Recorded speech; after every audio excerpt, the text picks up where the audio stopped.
Zak Bagans is a well-known paranormal investigator in America. He's recently been making headlines for opening up his own haunted museum in Las Vegas. Inside you can find items and artifacts that are allegedly haunted. So today we take a look at 5 mysterious objects that Zak Bagans owns.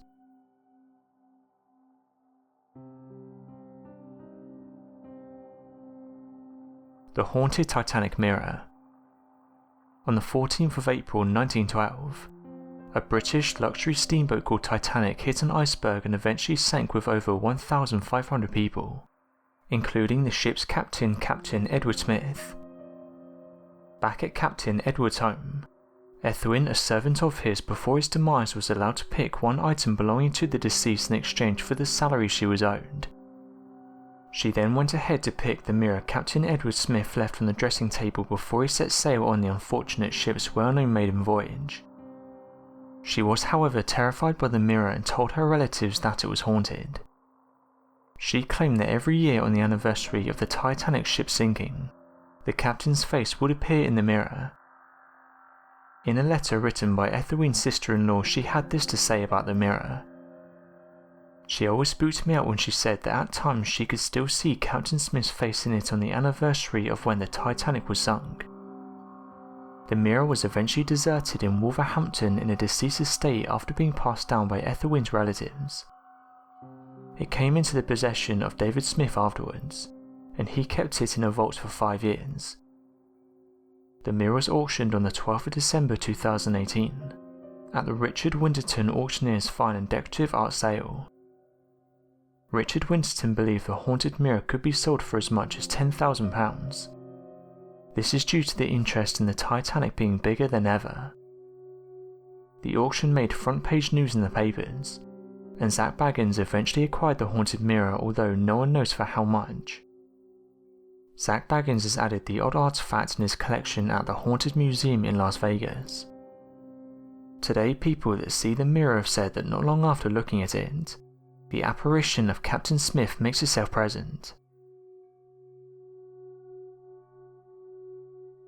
Peggy the Doll. Haunted dolls are popular and some can even be bought in shops or online. But of all these dolls, there are only a few that are believed to harbour evil forces that are set to bring harm to humans.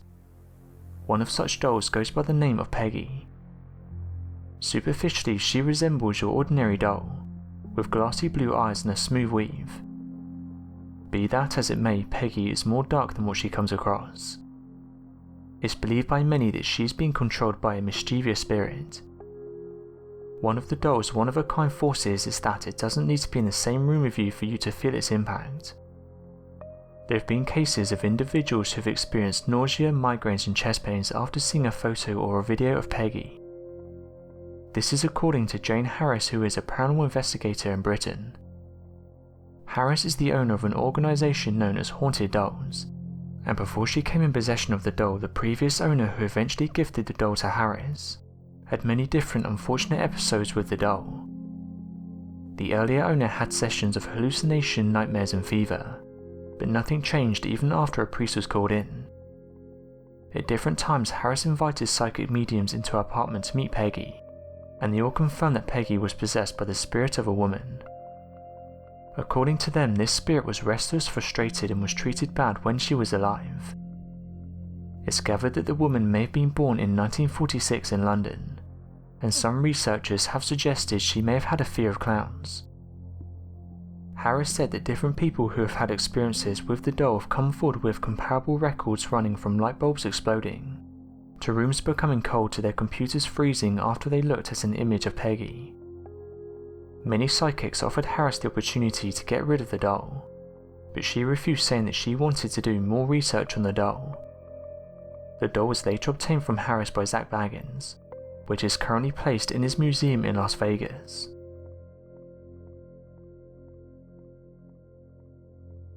The Dybbuk Box. Another mysterious object currently in possession of Zak Bagans is the Dybbuk Box, which was first coined by Kevin Mannis to describe a wine box he wanted to sell on eBay because of paranormal events that happened to him and his loved ones. He felt the box was the reason behind these strange happenings. Mannis bought the box from a Polish woman back in 2001. The woman was a Holocaust survivor who bought the Dybbuk Box in Spain before migrating to the United States. Manis, on hearing it was a family inheritance, offered to return it, but the woman's granddaughter insisted that he take it since the box had never been opened, and because it had a Dybbuk residing in it. The contents of the box when Manis opened it was 2 1920s pennies, 2 locks of human hair, a dry rosebud, a 4-lead candle, a small golden wine goblet, and a small statue etched with the word Shalom written in Hebrew. Manis experienced different sessions of nightmares, including people that stayed at his home when the box was there. He then gifted the box to his mum, who later returned it after she suffered a stroke on the same day as her birthday. Everyone who had possession of the box either said it smelled like cat urine or jasmine. The last time it was auctioned on eBay was when a Truman University student claimed the box caused his hair to fall out and bulbs to burst around the house. The box was then sold to Jason Haxton, who experienced odd health issues. Jason then consulted Jewish religious leaders to help him find a way to seal the malicious spirit back in the box.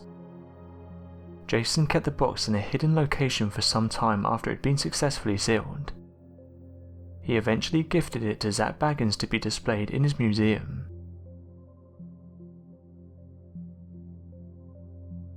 The Devil's Rocking Chair. Over the years, people have used the phrase, "the devil made me do it." This is usually when they've been caught doing something horrible. The phrase became also real as it was adapted in the first murder case in the history of Brookfield, Connecticut in the 1980s. The case happens to be related to the Devil's Rocking Chair. It all started when an 11-year-old boy named David Glazel became possessed. This was around a month after his family had moved into a rented apartment in the quiet neighborhood of Brookfield. David claimed that an old man would appear to torment him, asking them to leave the rented apartment. The creepy visitations continued to spread across the apartment, with strange happenings like door slamming, disembodied voices and footsteps heard. The events became worse, with David manifesting odd wounds all over his body. Ed and Lorraine Warren were invited to help with the situation. They came up with the conclusion that the boy was subjected to multiple possessions. They conducted 3 exorcisms on David with the help of over 4 Catholic priests. It was during this period that the rocking chair would rock on its own, and sometimes suspend in the air. It was also observed disappearing and reappearing again. Both David and Lorraine claimed that they saw the devil sitting in the chair. The demon eventually left David's body but moved on to possess Arnie Johnson, who happened to be the boyfriend of David's sister and was the reason for the Devil Made Me Do It case. Although it sounds far-fetched, many people the world over have said that spirits can in fact inhabit objects.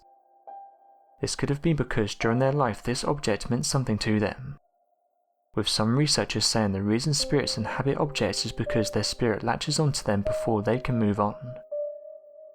Regardless, the Devil's Chair is regarded by many paranormal enthusiasts to be very haunted.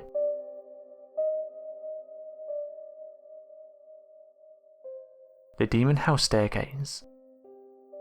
A woman named Latoya Amun moved into a white rental cottage which was supposed to be their dream home. This was with her mother and 3 children in November of 2011. The house was located in Indiana, and not long after they moved in, the family began to experience mysterious events. The first encounter they claimed was with black flies that kept appearing around their house. This was even happening in freezing conditions in the winter. Every attempt they made to get rid of the flies only saw more coming. Later on, Campbell, Latoya's mum, heard the slow squeaking of a door opening with footsteps coming from the basement, and any time herself or her daughter checked, they found nothing. At another time, Campbell woke up from her sleep to notice a shadowy figure walking around the living room, but when she checked she couldn't see anything.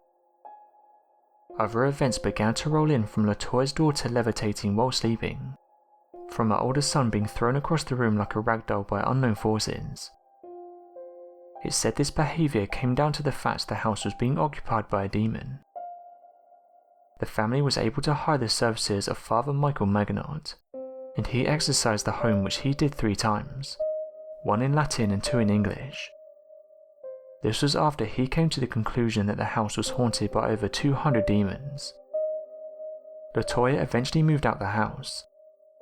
The landlord, however, was skeptical about the stories surrounding the demons, as neither himself nor the previous tenants ever experienced anything paranormal. Zak Bagans bought the house from the landlord for $35,000 in 2014 and began to shoot a documentary that would not be released until 2018. After the completion of the documentary in 2016, he demolished the demon house. He, however, moved the staircase leading to the basement to his museum in Las Vegas. So what do you think of these 5 mysterious objects that Zak Bagans owns? Be sure to let us know your thoughts in the comment section below, and help us to grow this community while working to solve these unexplained mysteries. Thank you for watching, and don't forget to subscribe for more videos.